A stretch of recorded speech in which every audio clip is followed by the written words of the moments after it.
본인 소개 간단하게 좀 해볼까요? 네, 이번에 건국대학교 식품과학부에 들어가 공부를 하고자 하는 기호 땡땡입니다. 저는 저만의 결말을 내기를 원하는 학생입니다. 저는 2학년 때 봉사활동을 통하여 여러 문제들을 보아왔습니다. 그런 문제들 중 가장 인상이 깊었던 것이 학생들이 이 음식 잔반을 버리게 되었을 때 아무런 일만의 양심의 가책조차 느끼지 못한 것을 확인할 수 있었습니다. 그러하여 해당 문제가 왜 그런지에 대해서 저 스스로 탐구를 해보게 된 적이 있었는데, 해당 문제가 학생들이 사회적 문제나 구조적 문제로 인하여 자연스럽게 해당 문제를 발생하지 않았을까 하는 가정을 세웠습니다. 그러하여 저는 3학년 때 여러 시간을 소비를 하여 해당 문제에 대하여 저만의 결말을 내는 등 긍정적인 결과를 얻어낼 수 있었습니다. 이러한 저만의 결말을 내는 제가 이번 건국대학교에 들어와 많은 지식들을 탐구하여 미래를 지향하는 공부인이 되고 싶습니다. 이 학과에 지원하게 된 동기가 뭔가요? 해당 학과에서는 식품과학과 그리고 동물축산 그리고 유통학부가 작년부터 통합이 된 것으로 알고 있습니다. 그 중에 식품과학에 대해서 관심이 이끌게 되어 해당 학과에 지원을 하게 되었는데, 건국대학교에서 지향하는 식품과학의 경우에는 미래를 지향하는 성격이 매우 강한 것으로 알고 있습니다. 저 또한 아직 완전하지 않고 미래를 꿈꾸며 저 자신의 가능성을 믿어 의심치 않은 학생이기에 해당 학과에 들어가 같이 성장을 해나가고 싶습니다.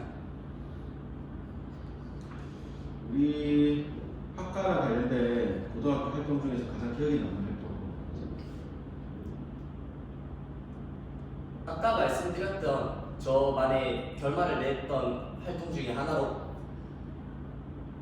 급식 봉사 도우미를 하면서 학생들이 윤리적 무감각에 대하여 조사를 한 바가 있습니다. 해당 탐구에 대한 내용으로 잔반을 줄이기 위한 문제를 중점으로 두고 조사를 진행을 하였습니다.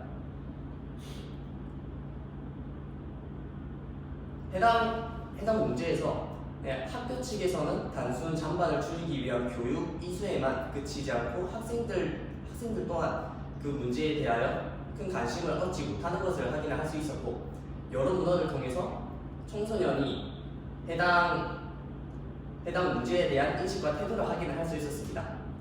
그러하여 저 자신이 해당 문제가 왜 이렇게까지 문제가 발생할까라는 고민을 스스로 하게 되었고, 저는 그 문제에 대하여 사회적으로 학생들이 해당 문제에 대한 관심이 가장 중요하다는 것을 알 수 있었습니다.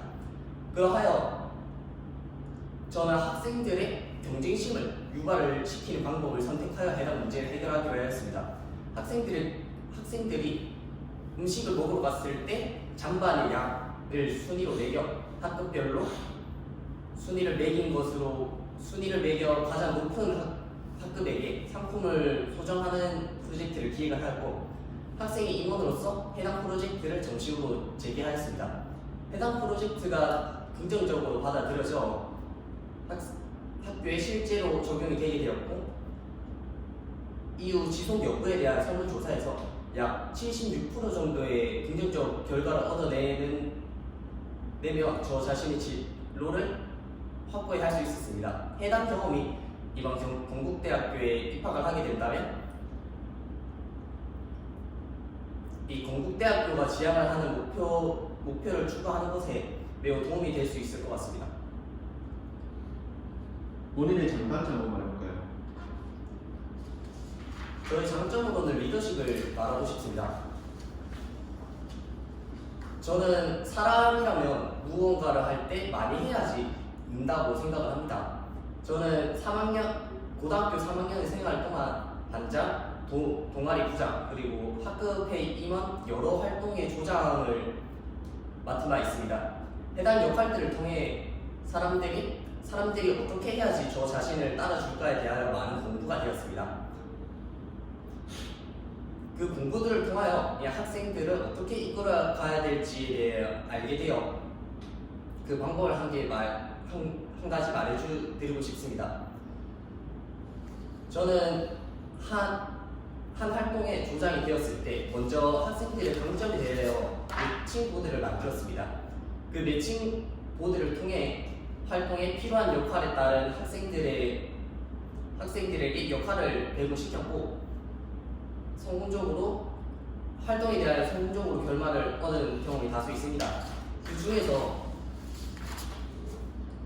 어려움을 겪는 학생들이 있었는데 그중 한 명에게 활동이 끝난 후 선생님을 통하여 제가 너무 도움이 많이 되었다는 후기를 얻을 수 있었습니다. 그 후기들을 통하여 리더란 앞에서 이끄는 존재가 아니라 뒤에서 뒷받침되는 존재 또한 리더를 할 수 있다는 것 또한 알게 되었습니다. 단점으로는 여러 가지 문제에 대하여 끝까지 파고드는 것이 단점으로 작용될 수 있다고 생각합니다. 하나에 매몰되는 문제가 있다면 그 문제를 끝까지 해결하기 위해서 노력을 많이 하는 것은 저는 자랑스럽게 여기지만 그 자랑스럽게 여기는 점에 다른 요인이 떨어지는 경우가 종종 있어 해당 문제를 해결하기 위해 많은 노력을 기울였습니다. 자, 1학년 동아리 시간에 그 탄산음료 제조 실험을 진행했는데 탄산수소 나트륨과 그 탄산음료 제조 과정에서 탄산수소 나트륨과 스티르산이 들어가는 이유 이거 말해볼까요?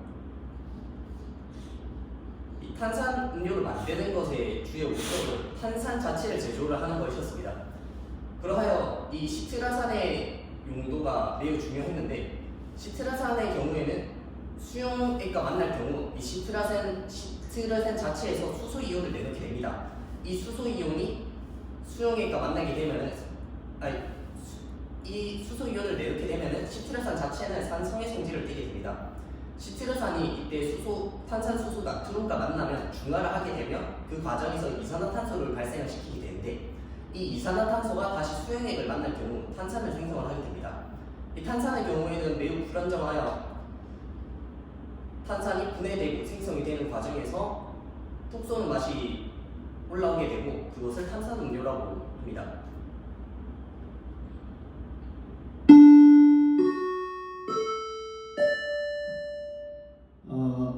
사미교수님입니다.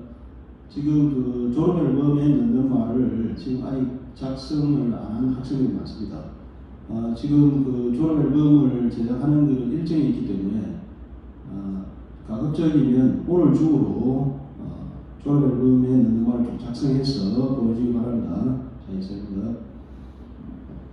아이스크림 제조 과정을 실험 계획서를 작성했다고 했는데 아이스크림 제조 원리에 대해서 해볼까요? 아이스크림의 경우에는 무화액이라고 할 수 있습니다. 이 아이스크림을 제조하기 위해 마련한 재료들을 한 가지로 썼고 이 재료를 물의 융화액과 그리고 얼음의 융화액을 통해서 이 재료 자체에 대한 온도를 영하로 낮추게 되면 이 재료 자체가 얼게 됩니다. 이때 해당 재료들은 설탕과 물, 산 등으로 합쳐졌을 때 유액이 되는 성질을 띠기 때문에 얼게 되더라도 부드러운 형태를 유지를 하게 되고 그것을 저희는 아이스크림이라고 말할 수 있습니다. 자, 2학년 동아리 시간에 설탕세 도입에 대한 선천반 토론을 진행했는데 본인의 입장은 무엇이었으며 그 이유에 대해서 물어보세요. 네, 답변드리겠습니다. 설탕세에 대한 도입에는 저는 반대하는 입장을 지니고 있습니다. 설탕세의 경우에는 음식에 보편적으로 적용이 되는 세금이라고 했습니다. 일종의 담배세와 같은 종류입니다. 그러하여 설탕세의 경우에는 담배처럼 자신이 선호하여 소비를 할 수 있는 분야가 아닙니다. 설탕의 경우에는 사람에게 필수적인 요인이기 때문에 불가피적으로 소비를 할 수밖에 없습니다. 그러하여 저소득층에게는 설탕세가 도입이 될 경우 매우 부담스럽게 작용이 될 수 있고 기업 측에서도 이 설탕을 주로 활용하고 있는 기업에 너무 많은 세금이 부과되어 기업 자체가 흔들릴 수 있습니다. 그러하여 설탕세에 대하여 반대를 하는 입장인데 무조건적으로 반대를 하는 입장은 아니었습니다. 해당 문제에 대하여 여러 제도적 문제가 같이 적용이 된다면 충분히 결과를 얻어낼 수 있다고 생각합니다. 예를 들어 설탕세가 도입이 되기 전에 이 설탕세에 대한 무지로 인한 피해가 발생하지 않고자 국가 측에서 의무로 관련 교육을 무료로 이수시키고 또는 이 설탕을 대체할 수 있는 인공 감미료들이 여러 개 마련되어 있다면 이 설탕을 대체할 수 있을 것으로 보입니다. 라즈베리와 브로콜리 등 면역력 증진 식품이 있는데 어떠한 효과가 있나요? 다시 한번 말씀. 라즈베리와 브로콜리 이 둘이가 면역력 증진 식품으로 지금 분류가 되어 있는데 각각의 기능에 대해서 볼까요? 효과.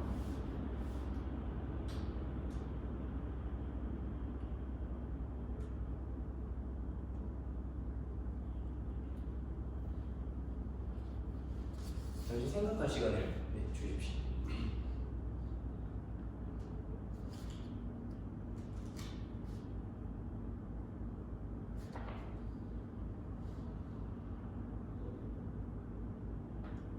네, 답변 드리겠습니다. 라즈베리와 브로콜리는 흔히 면역 증진 효과를 지닌다고 알려져 있습니다. 해당 음식들은 저희 몸에 긍정적으로 작용을 할 수 있는 요인 또한 존재를 하지만 가장 기억에 남는 것은 항암작용에 영향을 준다는 것이 가장 기억에 남습니다. 이 라즈베리와 브로콜리 같은 경우에 이전에 제가 공부를 했었던 항암 치료에 활용되는 음식을 조사를 할 때 같이 알게 된 음식들입니다. 이 라즈베리와 브로콜리는 이 항암 치료에 스스로의 면역력을 증진시키는 효과로 주로 사용이 되는 음식입니다. 특정 감미료는 왜 특정 음식에 더 잘 맞을까? 구체적으로 한번 볼까요? 인공 감미료는 각각 특유의 구성을 가지고 있습니다. 당시에 해당 질문으로 이 감미료가 특정 음식에 잘 맞을 거라고 저는 가정을 하였습니다. 그러하여 이 감미료가 실제 음식이 작용되는 과정에 첨가를 할 수 있지 않을까라는 생각이 들어 관련된 탐구를 진행한 바 있습니다. 감미료를 이용하여 발효에 참여를 시킨다면 이 발효뿐만 아니라 다른 과정에도 참여할 수 있는 가능성이 생긴다고 생각을 하여 이 감미료가 발효에 참여되는 과정을 실험을 하였습니다. pH 농도를 통하여 이 이산화탄소가 생성되는 과정을 실험을 하였는데요. 이 감미료의 경우에는 직접적으로 이 발효에 필요한 특정 구조를 지니고 있지 않기 때문에 효모가 제대로 분해시키지 못하여 발효에 참가되지는 못하는 것을 확인하실 수 있습니다. 하지만 그 감미료 중 스테비아라는 감미료는 이 발효에 조금이나마 참여할 수 있는 것을 확인할 수 있었습니다. 해당 스테비아의 경우 저희가 섭취를 했을 때 장내 미생물이 스테비아를 자체적으로 분해를 시키고 그 분해시킨 영양분은 효모 자체가 섭취를 할 수 있어 발효에 참여하는 것 또한 알 수 있었으며 이 감미료가 저희 몸에 들어왔을 때 분해를 되는 그 경우까지 따져야 특정 음식에 더 효율적으로 작용될 수 있다는 점을 확인하여 제가 대학교에 들어가 더 많은 지식을 쌓고 더 많은 공부를 하여 해당 문제에 대하여 더 깊게 탐구를 해보고 싶습니다. 자, 통합과학 시간에 고기의 풍미를 만드는 그 과정, 단계를 화학식을 이용해서 설명했다라고 되어 있는데 구체적으로 한번 볼까요? 해당 탐구에 대해서는 마이야르 반응에 대해서 다루었습니다. 이 마이야르 반응 같은 경우에는 당과 아미노산이 결합을 하여 항리 추출물과 멜라노딘을 생성을 하는 과정입니다. 해당 마이야르 반응에 대해서 더 큰 가능성이 있지 않을까 하여 추가적으로 조사를 한 바가 있습니다. 이 마이야르 반응이 일어나는 온도가 매우 고온인데 이 매우 고온에서 HCA라는 발암 물질 또한 함께 생성이 됩니다. 그러하여 이 고온에서 많은 조리를 통하여 마이야르 반응이 계속 일어나면서 향미 추출물이 생성이 되어 향민에 계속 첨가가 되되 HCl 같은 발암 물질은 생성이 되지 않을까 하는 방안을 고민해봤던 경험이 있습니다. 이 현상을 극복하기 위해서는 관련 구조를 지닌 대체육이 필요하다고 판단을 하고 이 대체육에 대해서도 추가적으로 조사를 한 등 긍정적인 결과를 얻을 수 있었습니다. 자,